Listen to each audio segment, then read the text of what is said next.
Hey everyone, welcome back to Trek on the Tube. Now the response to my Klingon video was really positive, so I'm definitely going to continue the series. It would seem that people want to hear more about the villain races than the hero races. I mean, I got some comments about the Cardassians and the Romulans, but I still think it's a better idea if I cover the founding races of the Federation first. Which brings us to this video. What is this Federation I keep talking about? Well, let me explain.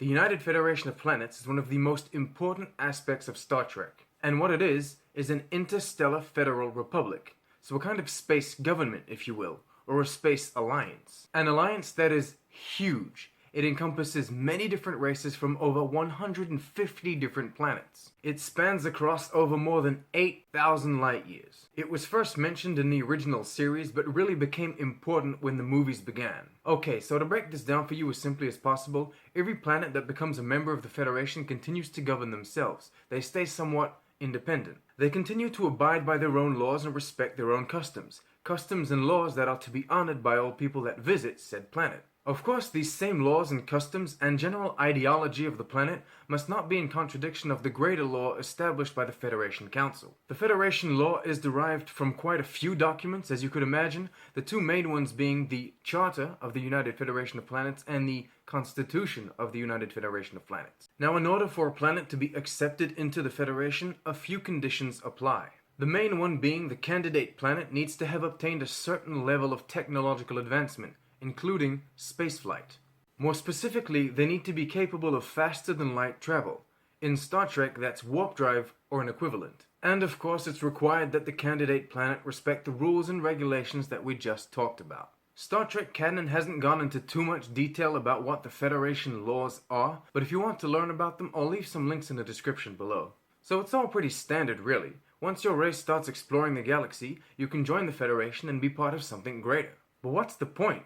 Well, the Federation isn't just about annexing new worlds, it's about community. All member races are equal and are heard if they have something to say. The sharing of technology and knowledge, medical assistance between planets, and the possibility to rapidly gather a sizable defense force in case of a threat are some of the advantages of being a member. The Federation has been attacked by the Romulans, the Klingons, the Borg, the Dominion. Some were defeated, some have become allies, but in any case, in a time of confrontation, having a strong alliance really helps. So the Federation was founded in 2161 in San Francisco, Earth, by representatives of the four following races: humans, Vulcans, Andorians, and Tellarites. Alliances and coalitions had already existed between these four races in the past, but nothing as official as the Federation itself. It is worth noting that Captain Jonathan Archer, his crew, and his mission played a very big part in its creation.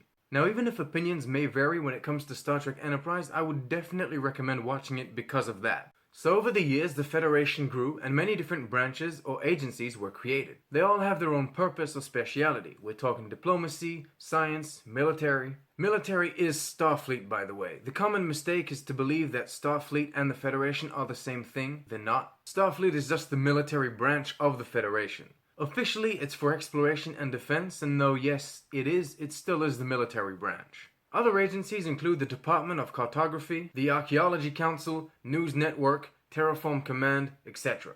Of course, planets that are members of the Federation can still have their own fleets and their own science programs and so on. But citizens can choose to pursue a career in either one of the Federation facilities or one of their own planet's facilities. By the way, as you would expect, the Federation is a democracy, so there's a president, which is elected.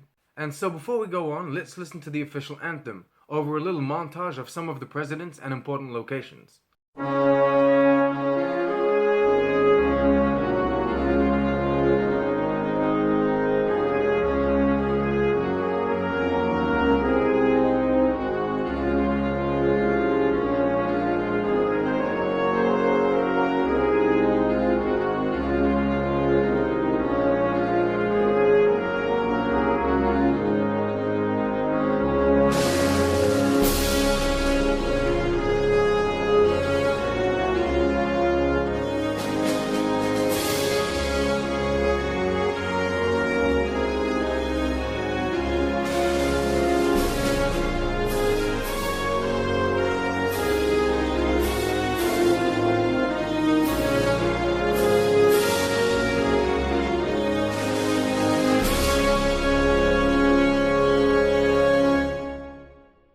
Okay, so let's talk about the economy a little.